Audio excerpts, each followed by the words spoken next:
క్రైస్తవ స్నాన కీర్తనలోని 456వ కీర్తన. మధ్యాకాశమునందు మహిమాతుడ రానున్న ప్రభువులకు స్వాగతముగా దివిటీని వెలిగించిన ప్రియమైన సంఘమ వాక్యవాక్యం కోసం. గాయకులని పాడతానని అడగలేదు, కానీ ఒకవైపు రచయిత ఉన్నాడు, పాడేవాడు చాలా మంది. నేనే పాట రాయలేదు, కానీ ఈ పాట వంశుమతి వేది వాసన వల్ల ఈ దినం పాట భాగానికి అవసరంగా ఉంటుంది కదా, కనుక ఒక వచనం పాడతామని నిలబడ్డాను. మళ్ళీ మీరు ఎవరైనా వచ్చి పాట పాడితే ఎన్ని వచనాలు పాడతారో ఏమో, నాకు వాక్యానికి టైం ఉండదు కనుక నేనే పాట పాడి వాక్యం చెప్తానని నిలబడ్డాను. మంచిది, అందరికి వందనాలు. తెలిస్తే నాతో పాటు పాడండి.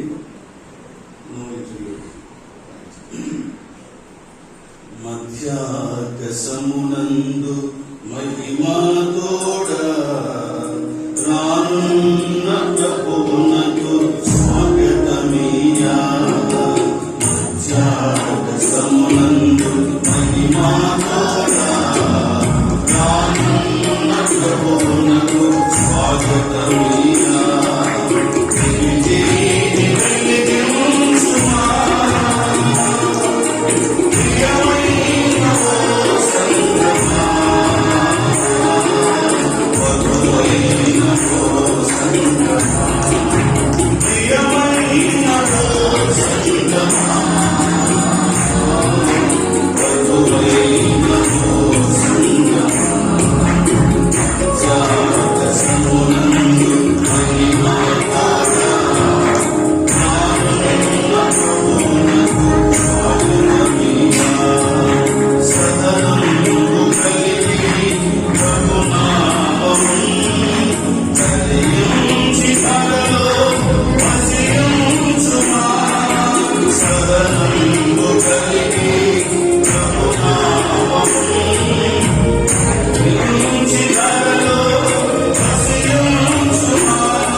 ముగిస్తున్నాను. ఇంకెక్కువ దినాలు లేవు, ఇంకెక్కువ దినాలు లేవు. ప్రస్తుత పరిస్థితులు మరీ విడ్డూరంగా ఉన్నాయి. ఆయన రాకడ సమీపంగా ఉంది. సంఘముగా మనం ఎలా నిలబడబోతున్నాం, వ్యక్తిగతంగా ఎలాగో ప్రభు పాదాల దగ్గర ఆయన సముఖం ఎదుట, న్యాయపీఠం ఎదుట నిలబడబోతున్నాం. పరీక్షించుకోవడం ఆశీర్వాదం. చక్కని మాటలు మరి సందేశంలో విన్నా ముందున్న ఈ కొద్ది సమయంలో మరికొన్ని మాటలు మనం వినడానికి సిద్ధపడగా, మేమిద్దరం కూడా ఏ అంశం మాట్లాడాలో ఏం మాట్లాడుకోలేదు. పరమందున ప్రభు ఎదురున్నాడు. కానీ ప్రభు నా హృదయంలో ఉంచింది కూడా దేవుని మందిరంలో కూర్చిన కొన్ని సంగతులు చెప్పాలని ప్రభు ప్రేరేపించారు. దైవ ప్రేరేపణ, దైవ ప్రేరణ స్వీకరిస్తే దీవించబడతాను, అంగీకరిస్తే ఆశీర్వదించబడతాను. మరి విశేషముగా సరిచేసుకుంటే సంతోషంగా సాగుతాను.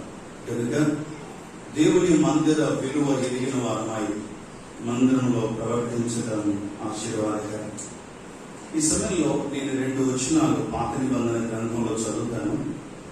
2 భక్తులతో దేవుడు చెప్పిన మాట లేక రాజు చెప్పిన మాట జ్ఞాపకం చేయబడుతుంది. ముందుగా జకరియా గ్రంథం 3వ అధ్యాయం. జకరియా గ్రంథం చాలా నెమ్మదిగా వినండి. పిల్లల అటు తిరగవద్దు, రాసుకోగలిగిన వారు రాసుకోండి. ప్రార్థనాపూర్వకంగా గుర్తు పెట్టుకోవడానికి ప్రార్థనాపూర్వకంగా విందాం. సంగతులు తేటగా తెలుసుకోవడానికి ప్రయత్నం చేద్దాం. ప్రభువే తన కృప చేత తన వాక్యము ద్వారా మనం దర్శించిన కాక. జకరియా గ్రంథం 3వ అధ్యాయము 6-7 వచనాలు చదువుతున్నాను. జకరియా గ్రంథం 3వ అధ్యాయము 6-7 వచనాలు. అప్పుడు యెహోవా దూత యెహోషువకు ఇలాగూ ఆజ్ఞయించెను, సైన్యములకు అధిపతియగు యెహోవా సెలవిచ్చినదేమనగా, నా మార్గములలో నడుచుచు నేను నీకు అప్పగించిన దాన్ని భద్రముగా గైకొనిన ఎడల నీవు నా మందిరం మీద అధికారివై నా ఆవరణములను వాడవగుదు. మరియు ఇక్కడ నిలవబడిన వారి కలిగినట్లు నా సన్నిధి నిలుచు భాగ్యము మీకిద్దును. రాజుల 2వ గ్రంథం 11వ అధ్యాయం కూడా తెరవండి. రాజుల 2వ గ్రంథం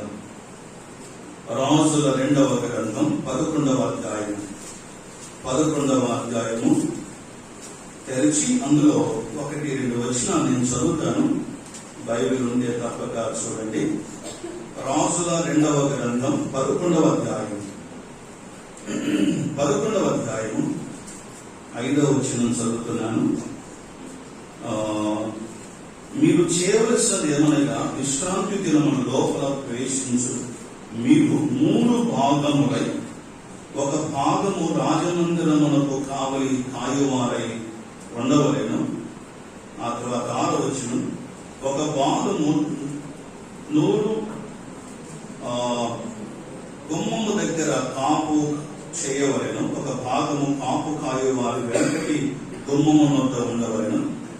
ఈ ప్రకారము మందిరమును భద్రపరచుటకై మీరు దాన్ని కాల్చుకొని ఉండవలెను. ప్రార్థించేద్దాం. తలవంచండి.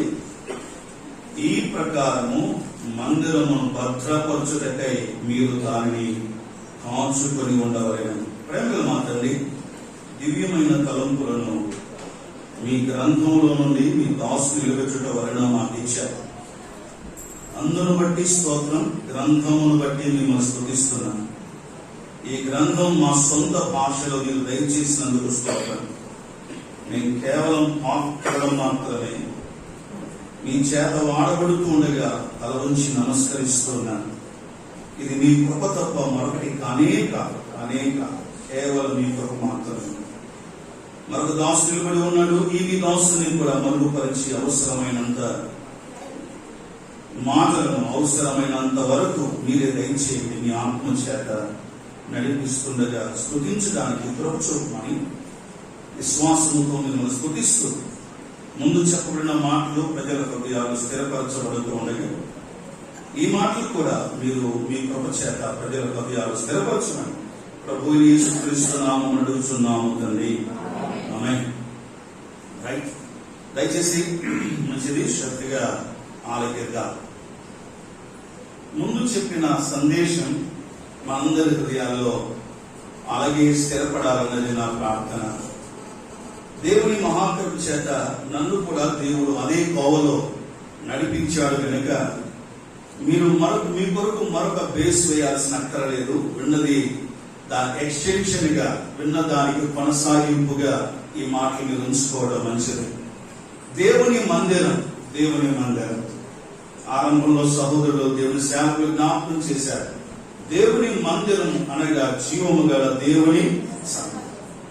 మందిరం అని మన నోట వచ్చిన ప్రతిసారి కూడా ప్రతి నిబంధన సంఘ సత్యాన్ని ఎరిగి పాటిస్తున్న వ్యక్తులంగా ఎప్పుడు హృదయంలో ఉండవలసిన మందిరం అని పలకొచ్చేమో కానీ అది సంఘము అనాలి. ఈ మధ్య సోదరుడు ఫోన్ చేసి మా సంఘం కిటికీల వరకు వచ్చిందన్న ప్రార్థన చేయాలి. మా సంఘం కిటికీల వరకు అంటే కిటికీల వరకు వచ్చింది. నాకు ఆశ్చర్యమని సంఘం కిటికీల కాడికి రావడం ఏంటంటే అంటే అదే నా సంఘం అంతవరకు కట్టుకున్నామన్నా అన్న అంటే ఆయన ఉద్దేశం ఏంటి? మందిరం అంతవరకు కట్టుకున్నారన్నమాట.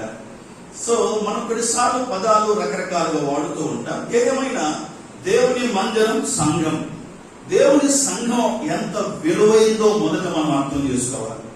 ఇప్పుడు మనం చదువుకున్న ఈ 2 స్థలాల్లో ఒకటి దేవుడు చెప్పిన మాట, మరొకటి రాజు నిర్ణయించే నిర్ణయం. రాజు చెప్పిన, దేవుడు చెప్పిన, రాజు చెప్పిన ఒకే హెచ్చరిక ఈ ఉదయకాలం మన ముందుకు వస్తుంది. అదేంటంటే మందిరం జాగ్రత్త, సంఘం జాగ్రత్త. ఇది ఓకే. ఇప్పుడు ఒక మాట, మీరందరూ వచ్చారు కదా మందిరానికి, తాళం వేయకుండా, అంటే ఇంటి ఎవరన్నా ఉంటే కాదు, ఎవరు లేకుండా తాళం వేయకుండా వచ్చిన చేయొద్దండి. చూద్దాం, వాళ్ళకి నేను పోతాను. తాళం వేయకుండా ఎవరు రాలేదా? అందరు తాళం వేసారా? భద్రపరిచారా లేదా? సరే, ఇంటికి నేను అడుగుతుంది ఇంటి సలేదు, దీనికి ఎవరు వేయలేదు, దేవుడే కాదు వేస్తే. దేవుడు మీ సొంత గృహాలకు తాళం వేయకుండా బయటకు పోతారా? ఊర్లకు వెళ్తారా? ఇంటిని ఎంతో భద్రపరుచుకుంటాం, జాగ్రత్త పరుచుకుంటాం. మరి మనం ఎలాంటి వారో తెలుసండి? తాళం వేసి దాన్ని వేసిన తర్వాత మనం ఒకసారి ఇట్లా అంటాం అన్నమాట, కరెక్ట్ వేసామో లేదో, అది బాగా జాగ్రత్తగా పడిందో లేదో అని మరొకసారి చెక్ చేసుకుంటా. దేవుని మందిరం మన ఇంటి కంటే అమూల్యమైంది, ఘనమైంది, విలువగలది. యెహోషువతో చెప్పండి మా, నేను కాంటెక్స్ట్ లోకి వెళ్ళడం లేదు, సందర్భంలోకి వెళ్తే అదే పెద్ద పాఠం అవుతుంది కనుక అవసరమైన మాట మాత్రం తీసుకుంటున్నాను. 2 స్థలాలు. నీవు నా మందిరంలో నివసించాలి, నా మందిరంలో కాయాలి, కాపు అధికారిగా ఉండాలని ఆశపడుతున్నావా? అట్లయితే ముందు రెస్పాన్సిబిలిటీస్ ఉన్నాయి, బాధ్యతలు ఉన్నాయి. అసలు ఆశ్చర్యం ఏంటంటే తిమోతి పత్రికలో ప్రభువైన దేవుడు పౌలు ద్వారా రాయించిన ఒక అద్భుతమైనటువంటి హెచ్చరికలు పత్రికలు చూస్తా. ఎవరైనా అధ్యక్ష పదవి తర్వాత పదవి చెప్పాలి, మీరు ఆశించిన ఎడలన్నాడు. ఇప్పుడు చెప్పండి, ఆశించడం తప్ప ఒప్ప? ఆశించవచ్చా ఆశించకూడదా అంటే, ఆశ లేకపోతే డాక్టర్ దగ్గర తీసుకోవాల్సి వస్తుంది. ఆశ తప్పు కాదు, అయితే ఆశించిన వానికి అర్హతలు ఉండాలా బిడ్డ అన్నాడు దేవుడు అక్కడ. కాబట్టి దేవుని మందిరములో అధికారిగా ఉండడానికి ఇష్టపడుతున్నావు. యెహోషువ ఇదిగో ఈ ముందు కార్యాలన్నీ నా మార్గములలో అప్పుడప్పుడు నడిచేవాడుగా, నా మార్గములో నడుచుచు. ఆ మాట చూడండి ఒకసారి, జకరియా గ్రంథంలో మనం చదువుకున్నటువంటి మాట, చదవండి మాట, నా మార్గములో నడుచుచు. ఇది ప్రజెంట్ కంటిన్యూస్ టెన్స్, అంటే ఏదో ఎప్పుడో ఒకసారి నడిచేవాడు కాదు, అప్పుడప్పుడు నడిచేవాడు కాదు, వీలైతే నడిచేవాడు కాదు. దాని అర్థం అది మనం గమనిస్తాం. నా మార్గం నడుస్తూ నేను అప్పగించిన దాన్ని భద్రముగా గైకొనిన ఎడల నీవు నా మందిరం మీద అధికారిగా ఉంటావు అన్నాడు. అయితే అందులో మనం తీసుకుంటున్న మరొక మాట ఏంటంటే, నా ఆవరణమును కాపాడువాడవగును అనే మాట మీరు గమనించండి. ఇటు గమనించండి, ఇటు చూడ రాసుకుంటున్నారా? రాసుకోండి. ఆ తర్వాత మీరు గమనించండి. మన ఇంటి సంగతి ముందు మాట్లాడుకున్నాం. ఇంటి బాధ్యత ఇంటిలో ఎవరిది? ఉదాహరణకు బయటకు వస్తున్నాం, ఇల్లు జాగ్రత్త పరచుకోవడం కావచ్చు, ఇల్లు నష్టపోకుండా చూసుకోవడం కావచ్చు. ఇది ఒకటిగా ఇంట్లో ఉన్న అందరికీ బాధ్యత, అందరిది కదా. ఒక్కరి పట్టించుకుంటే ఇల్లు పాడైపోతాయి. ఇంట్లో ఉన్న తల్లికి పట్టించుకోవాలి, తండ్రి చూసుకోవాలి, పిల్లలు గమనించుకోవాలి. ఏదైనా ఇంటి సంబంధమైన భద్రత బాధ్యత కేవలం తల్లిదండ్రులు కాదు, అందరికీ ఉంటుంది. ఇంట్లో దేవుని మందిర బాధ్యత సంఘములో ఉన్న అందరికీ ఉంది. పెద్దలు ఉన్నారు లేండి, పరిచారకులు ఉన్నారు, సంఘముల బాధ్యత కలిగిన వారు ఉన్నారు. అయితే అదే సమయంలో సంఘ భద్రత అందరి బాధ్యత. ఇది యెహోషువతో దేవుడు చెప్పిన మాట. ఇవన్నీ రాజుల గ్రంథంలో ఏం చదువుకున్నాం? చాలా వచనం చదివాం, కానీ 5వ వచనంలో ఉన్న ఆఖరి మాట మాత్రం 6వ వచనంలో 7వ వచనంలో ఉన్న ఆఖరి మాట మాత్రం జ్ఞాపకం చేయబడుతుంది. యెహోవా మందిరము ఈ ప్రకారము, 6వ వచనం, ఈ ప్రకారము మందిరమును భద్రపరచుటకై మీరు దాన్ని కాచుకొని ఉండవాలి. మందిరం భద్రపరచుకోవలసిన బాధ్యత ఈ భాగంలో రాజు వివిధ రకాలుగా బాగా విభజించిందో, మీరు ఇక్కడ భద్రపరచండి, మీరు ఇక్కడ భద్రపరచండి, మరొకరు గుమ్మం దగ్గర ఉండండి, ఒక్కొక్కరు ఒక్కొక్క స్థానంలో ఉంటూ మందిరాన్ని మీరు భద్రపరచాలన్నాడు. మందిరంలో ఉన్న సభ్యులారా ఏదో లేంటి వాళ్ళు చూసుకుంటారు లేని అనుకోకూడదు. ఎవరి బాధ్యత వారు చక్కగా నిర్వర్తించినప్పుడు మందిరానికి మేలు చేసేవారుగా ఉండాలి. కానీ మందిరాన్ని పాడు చేస్తే దేవుడు వారిని 100% పాడు చేస్తారు. మందిరం మన ఇల్లు కాదు. ఇదొకటి దేవుడు జ్ఞాపకం చేశాడు. దానికి సహాయకరంగా ఒక చిన్న మాట గుర్తు చేస్తాను. ఆదివారం బల్ల దగ్గరికి వచ్చినప్పుడు సహోదరులు రొట్టె విరుస్తుండగా లేక రసపాత్రకు కృతజ్ఞతలు చెల్లిస్తున్నప్పుడు బైబిల్లో ఉన్న ఒక భాగాన్ని గుర్తు చేస్తారు. ప్రభువైన యేసు, మీరు చేయకపోయినా మీకు అలవాటైపోయింది, అందరికి అలవాటైపోయింది కదండి. ప్రభువైన యేసు తాను అప్పగింపబడిన రాత్రి ఒక రొట్టెని ఎత్తుకొని కృతజ్ఞతాస్తుతులు చెల్లించి దాన్ని విరిచి, ఇది మీ కొరకు ఇవ్వబడిన నా శరీరము, నన్ను జ్ఞాపకం చేసుకుంటూ దీన్ని చేయడని చెప్పారు. ఎందుకు? ఎక్కడ ఉంది వచ్చిన ఎక్కడ ఉంది? ఏ 11?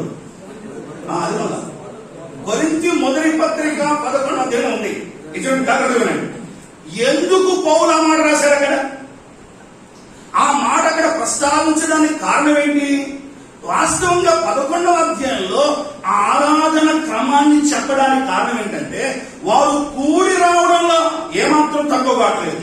కూడి వస్తున్నారు, కానీ కూడి వచ్చుట వాళ్ళకి ఏం కలిగింది? మేలు కంటే ఎక్కువగా కీడు జరిగింది. మీరు కూడి వస్తున్నారు కానీ కీడు జరుగుతుంది. అందుకే సెపరేట్ కావాలి, కరెక్ట్ గా రావాలి లైన్లోకి. వాళ్ళు ఏం చేసేవారంట? పెద్దోడు పెద్ద రొట్టె, చిన్నోడు చిన్న రొట్టె, ఉన్నోడు ఉన్నట్టుగా, లేనోడు లేనట్టుగా, ఇలా తారతమ్యం ఉంది. ఒక క్రమం లేదు, ఒక పద్ధతి లేదు. అంటూ పౌలమంటాడు 11వ అధ్యాయంలో, మీరు తినాలనుకుంటే ఇండ్లు లేవా, మీ ఇండ్లు లేవా అన్నాడు అక్కడ. నేను తర్వాత చదువుకోండి 11వ అధ్యాయంలో ఆ మాట చూస్తాను. 17వ వచనం నుండి, మీరు తినాలి అనుకుంటే మీకు ఇండ్లు లేవా అన్నాడు. వినండి జాగ్రత్త వినండి. దాని అర్థం ఏంది? అరే బాబు, ఇది మీ ఇల్లు మాత్రం కాదు, ఇది గుర్తుపెట్టుకోవాలా. చేరువచ్చిన అందరం మందిరంలో చేర్చబడుతున్న వారు, ఇంతవరకు మనం విన్నాం, చేర్చబడుట, నాటబడుట, అతుకబడుట. 3 పదాలు గుర్తుపెట్టుకున్నారు మీరు? నేను గుర్తుపెట్టు రాసుకున్నాను. చేర్చబడుట, నాటబడుట, అదుకబడుట.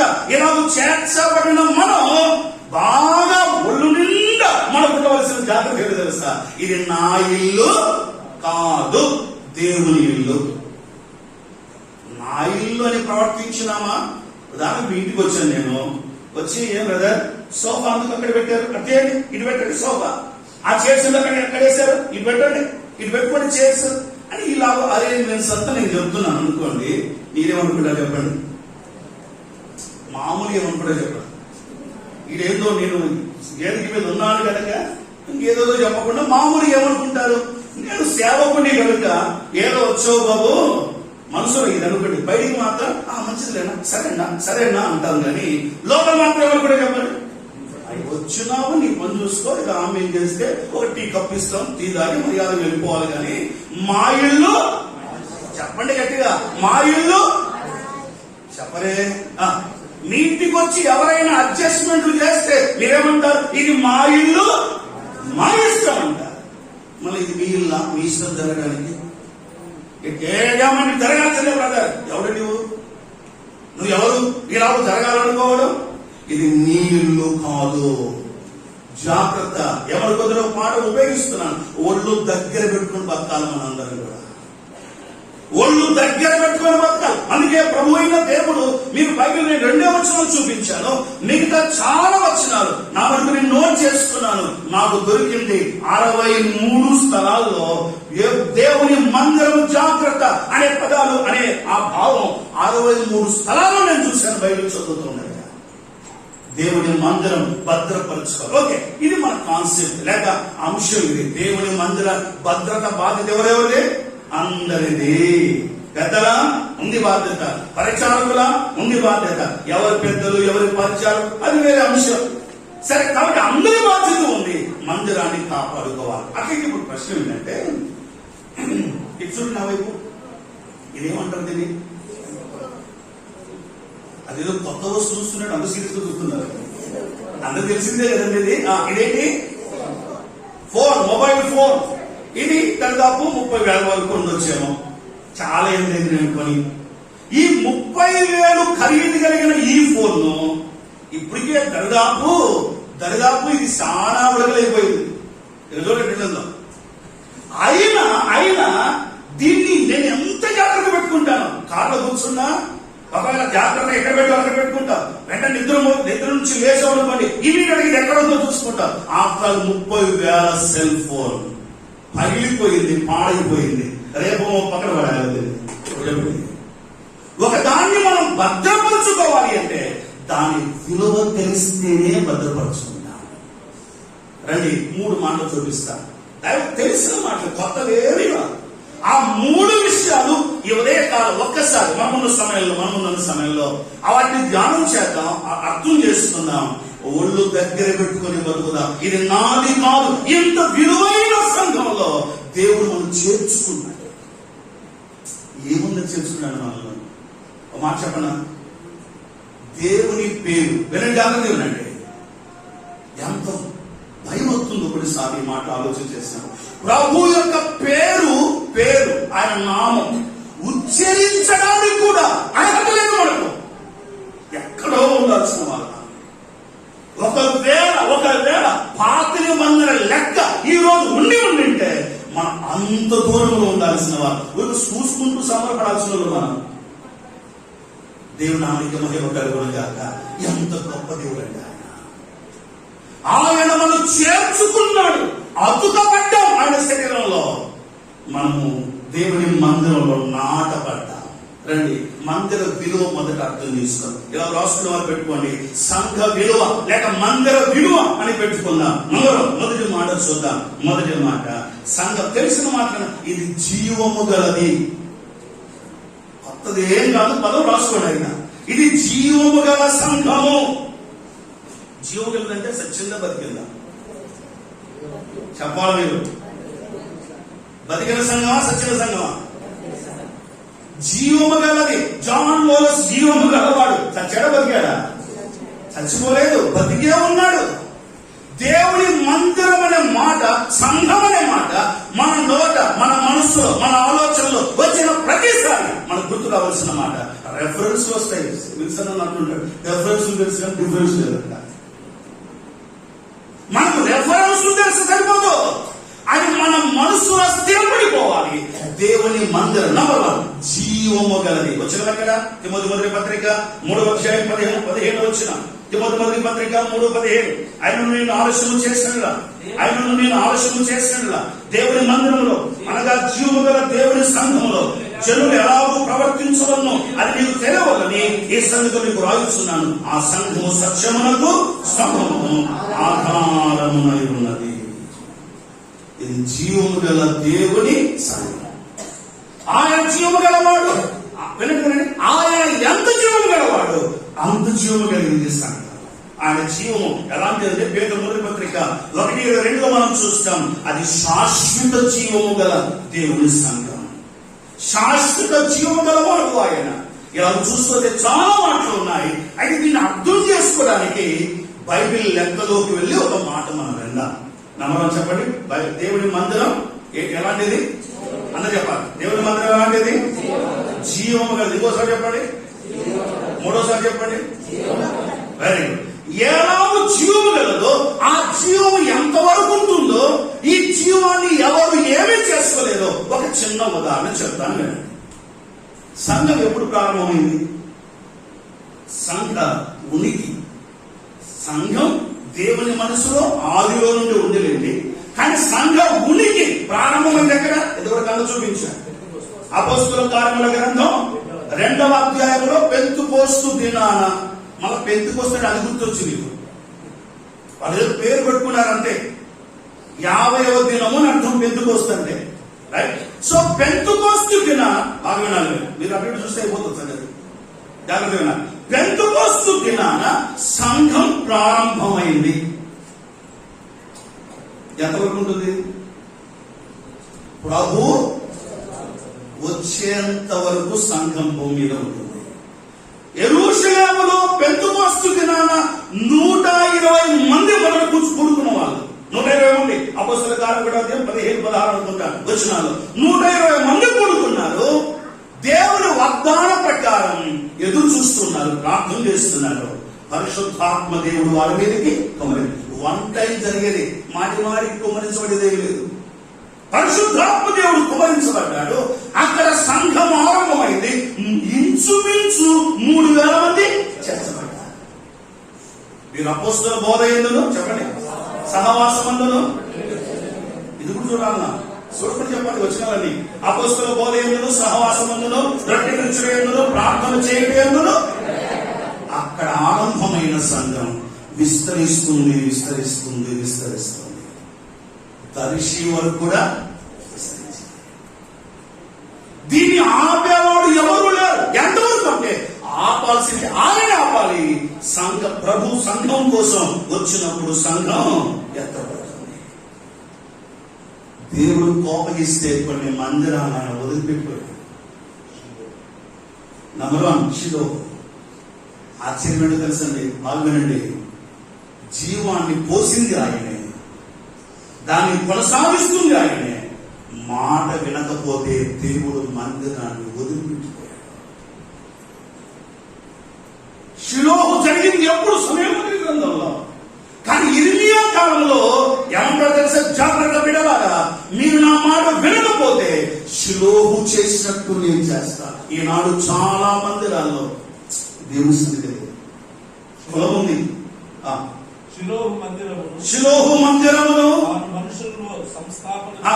సంస్థాపన చేసిన గుడారమును ఆయన విడిచి.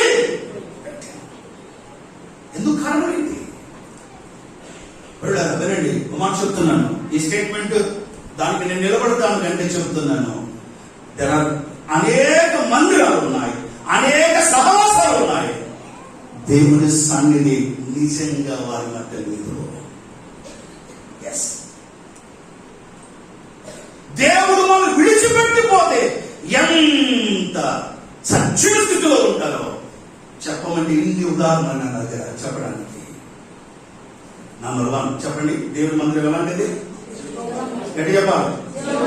జీవము గలది. జాగ్రత్త. నేను బతికే ఉన్నాను, కళ్ళు తెరుస్తున్నాను, నా పక్కన ఏదైనా చేస్తున్నా కనపడదా? కనపడదా? కనపడతాది. ఏమనుకుంటారు? కళ్ళు పూసుకోలేదు. సత్యం సంఘం కాదు. దేవుని రక్తము చేత విమోచించబడింది. నంబర్ 1 జీవము గలది. అమ్ముడు మాటలు గుర్తు చేస్తాను. నంబర్ 2 ఇది కొనబడిన సంఘం. విలువ ఎంత చెప్పండి? విలువ ఎంత చెప్పండి? అపొస్తలుల కార్యం 20-28 తెలిసిన మాట. ఒకటి జీవము గల సంఘం, రెండవది కొనబడిన సంఘం. ఆ మాట చదువుకుందాం చూడండి. 20-28 గమనించండి. దేవుడు తన స్వరక్తం ఇచ్చి సంపాదించిన తన సంఘమును కాయుటకు పరిశుద్ధాత్మ మిమ్మును దేనియందు. చాలు చాలు చాలు, మన పాట మనకు అంశం దొరికింది. దేవుడు తన స్వరక్తం ఇచ్చి సంపాదించిన.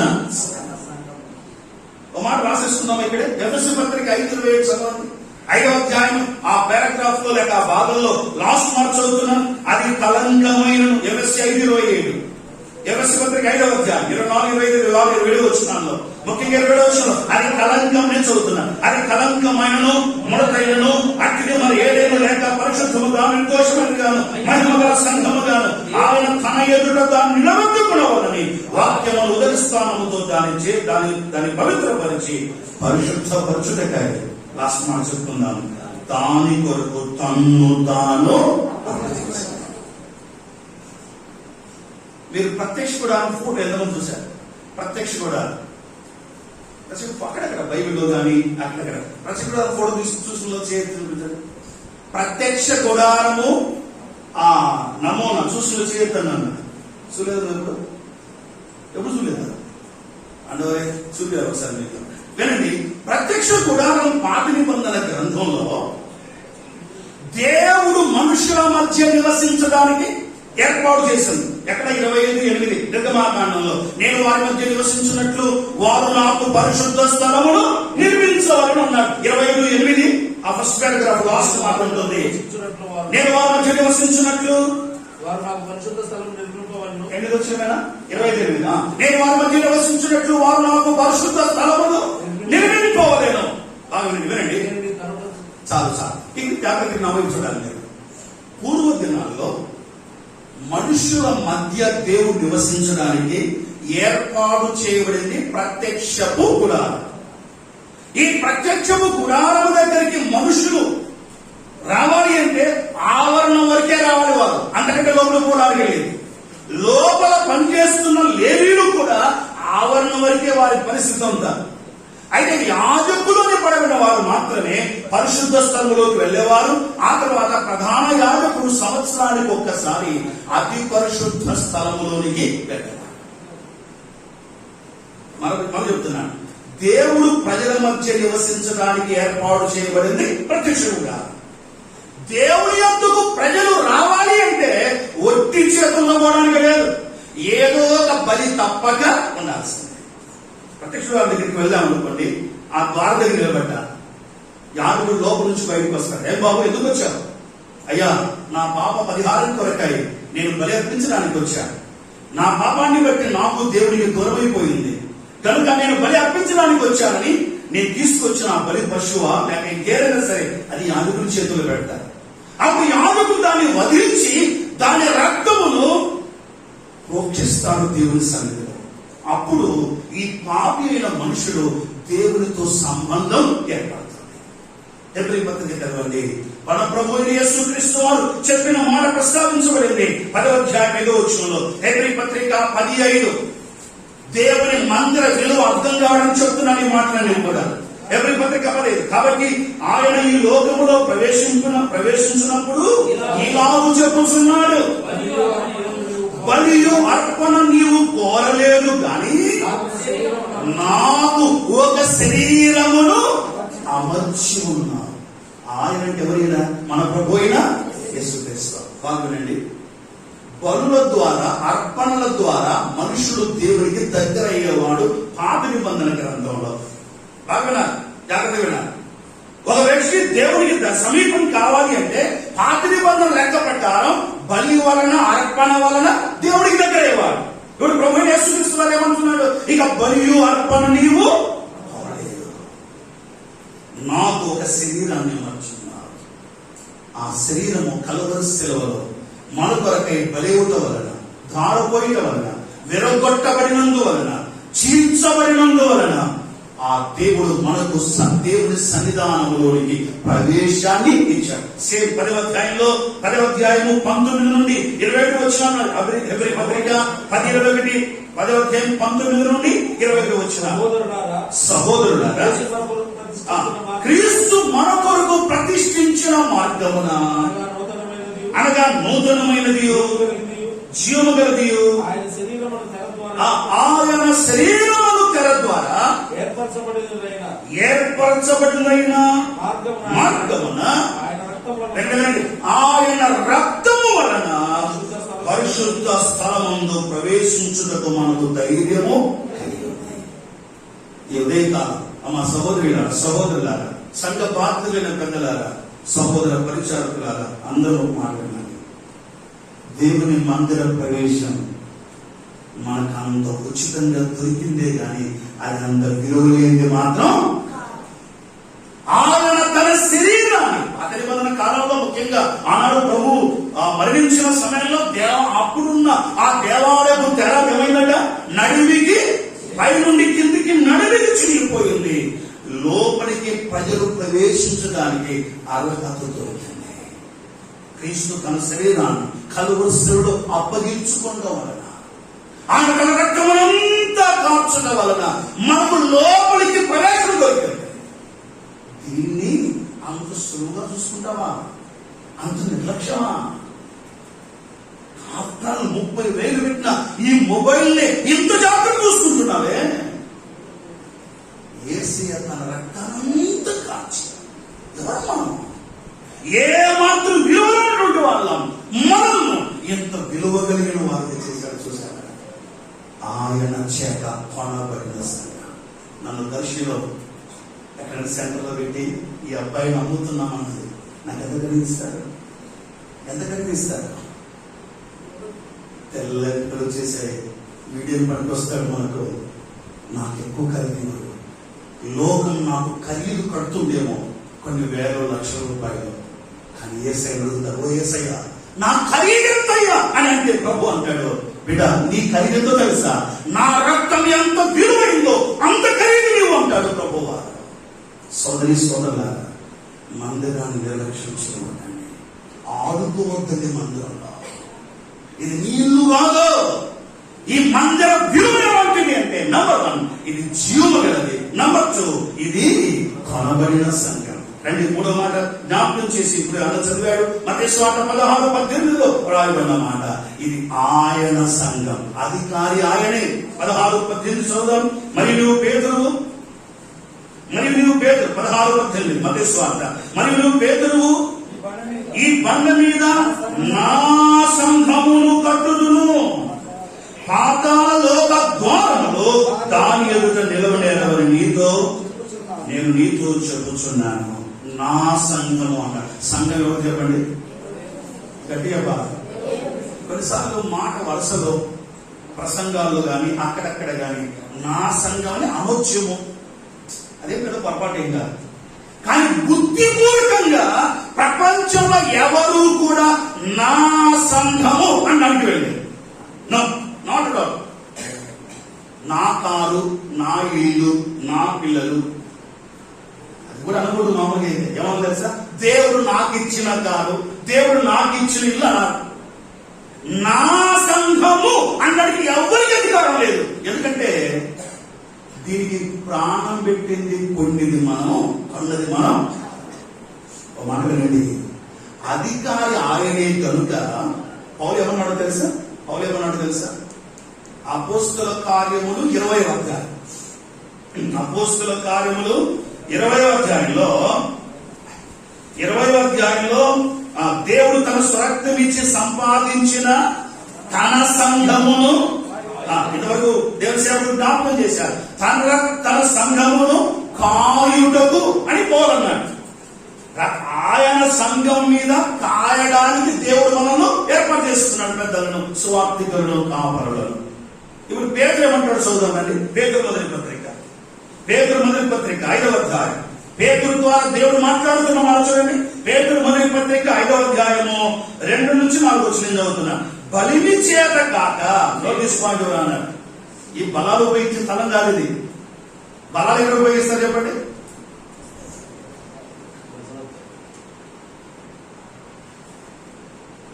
దైవసేవకుడు మాట చెప్పాడు, దాని కోడు కూడా చెప్తాడు. ఒకటి బజార్లో బలాలు ఉపయోగిస్తాం మనం. చూస్తున్నామా?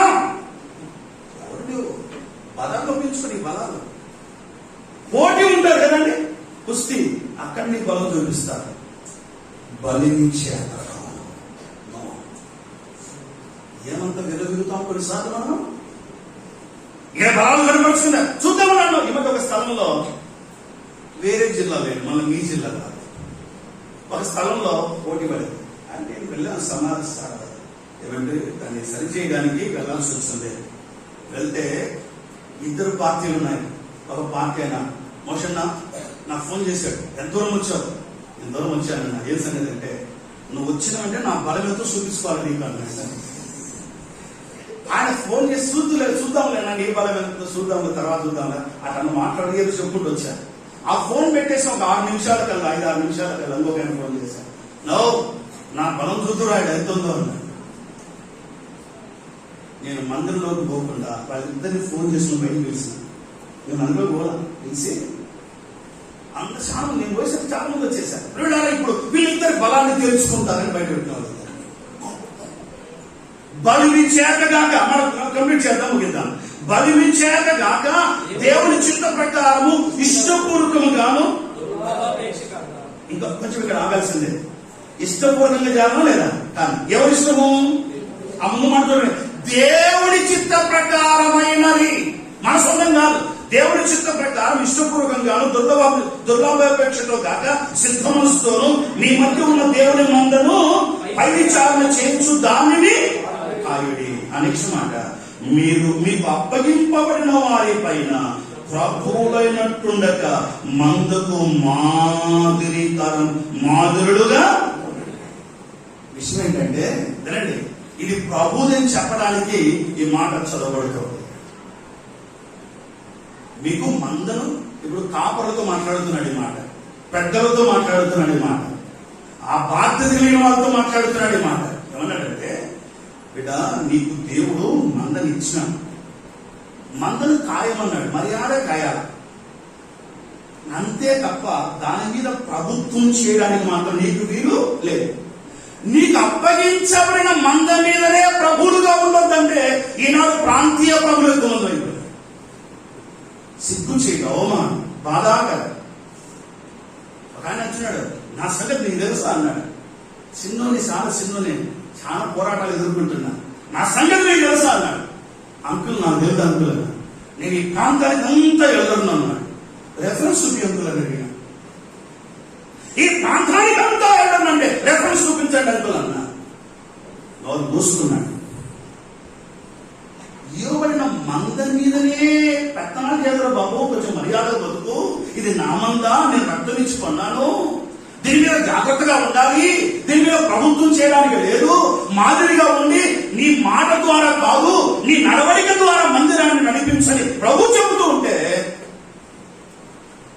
దేవుని అధికారముతో ఆత్మ సంబంధమైన కృప మీద ఆధారపడి దేవుని కొరకు ముందుకు సాగుతూ సంఘమును కాపాడవలసిన వారు కొన్నిసార్లు కఠినమైన నిర్ణయాలు తీసుకుంటారు. అంగీకరించాల్సింది.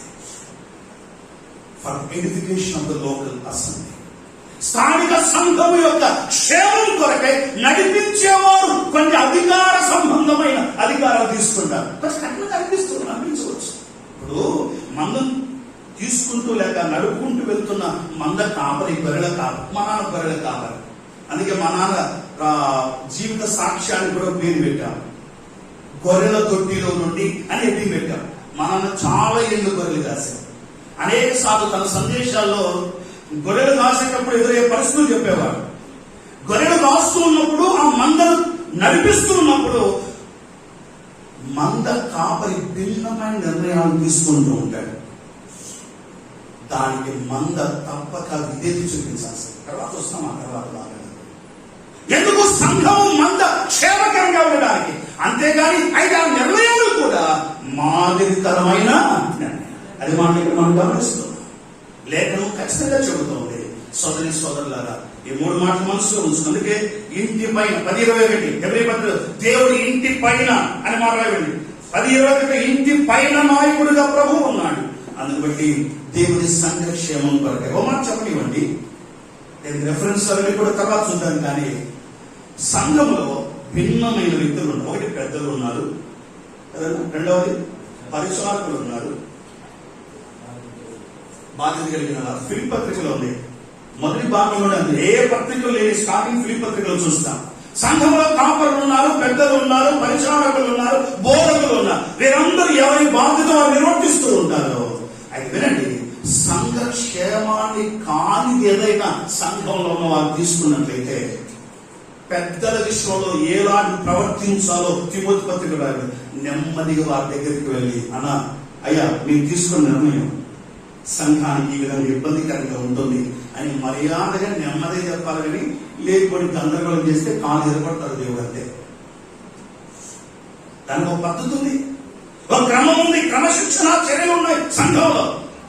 లేఖనం స్పష్టంగా చెబుతుంది దేవుని మందిరం, దేవుని మందిరం ఎందుకు విలువైందంటే 3 మాటలు మనం చూసాం. నంబర్ 1, మొదటి మాట చెప్పండి, ఇది గట్టిగా, ఇది రెండవది, ఇది కొనబడిన సంఘం, మూడవది ఇది ఆయన సంఘం. ఆయన సంఘము కనుక దేవుని సంఘములో చేర్చబడిన మనం దేవుని ప్రేరణగా ముందుకు సాగటం ఆశీర్వాదకరం. దేవుని కొరకై జీవితం, మందిరమును భద్రపరచండి. ఒక మాట చెప్పి ముగిస్తాను. మన ఇల్లు ఎంత భద్రపరుచుకుంటూ ఉన్నామో ఎవరికి మనకు తెలుసు, కానీ దేవుని మందిర భద్రపరచడం మాత్రం దేవుడు మనందరినీ ఎక్కడుంటాడు. మధ్యాహ్నం దేవుని మందిరం విలువ మనం చూసాం. దేవుని మందిరం విషయంలో గ్రంథం బోధించే మరి 2 హెచ్చరికలను, సంగతులను మధ్యాహ్నం మనం ధ్యానం చేద్దాం. ప్రభు పిల్లమైన మనం అందరూ కలవచ్చండి, అందరూ కలవచ్చండి, అందరూ కలవండి. ఒక్కసారి చేర్చబడిన వాళ్ళైతే దేవుని స్తుతిద్దాం. చేరవచ్చిన మీలో ఇంకెవరైనా చేర్చబడనివా, అతుకబడనివా, దేవుని మందిరంలో చేర్చబడిన వారు, నాటబడని వారు, అతుకబడని వారు ఇంకెవరైనా ఉన్నారా? ప్రభు నమ్మండి, రక్షణ పొంది బాప్తిసం తీసుకుని సంఘంలో చేర్చబడండి. చేర్చబడిన మనం ఇది దేవుని మందిరం, ఇది దేవుని మందిరం, జీవము గల దేవుని సంఘం. మర్చిపోకుండా మందిర విలువ ఎరిగి ప్రవర్తిద్దాం. మనం వచ్చింది మన ఇంట్లోకి కాదు, ఎక్కడో బజార్లోకి కాదు. మనం చేర్చబడింది మనము ఒక విలువలేని స్థలం కాదు, ఎంతో విలువ కలిగింది. ఇది జీవము గల సంఘం. ఇది యేసు రక్తము చేత కొనబడిన సంఘం. ఇది ఆయన సంఘం. అమర్యాదగా ప్రవర్తిస్తున్నావా, ప్రవర్తించావు ఇప్పుడు ఇంతవరకు ఎప్పుడైనా దేంట్లోనైనా ఎస్ఐ దగ్గర క్షమాపణ అడుగుదా, ప్రభుని అడుగుదా, దేవా ఇది నీ మందిరం అని ఎరుగక, దీని వాల్యూ తెలియక, నా వాల్యూ గురించి మాట్లాడాను చాలాసార్లు. దీని విలువ తెలియక నోరు పారేసుకున్నాను, క్షమాపణ అడుగుతున్నాను. ప్రభుని క్షమాపణ అడుగుదా. వద్దు, ఆయన కోపానికి గురి కావద్దు. ఎవరు మొక్కుడా మనం నో నో నాట్ కాదు. ఆయన కోపానికి గురి అవుతే ఎవరు అడ్డవసరం లేదు. దేవుని మందిరము భద్రపరుచుకున్నారు. పెద్దలు స్థాపించారు, వారు కొనసాగించారు. దేవుడు మన సంఘంలో ఈ కాలంలో మనం ఉంచాడు. సంఘమును జాగ్రత్తగా కాపాడుకున్నాం. ప్రేమ గల తండ్రి, చెప్పబడిన మాటలు దీవించుమని మీ కృప చేత ముందున్న సమయాన్ని ఆశీర్వాదకరంగా చేయమని ప్రభు అయిన యేసుక్రీస్తు నామమున స్తోత్రించి అడుగుచున్నాము తండ్రి.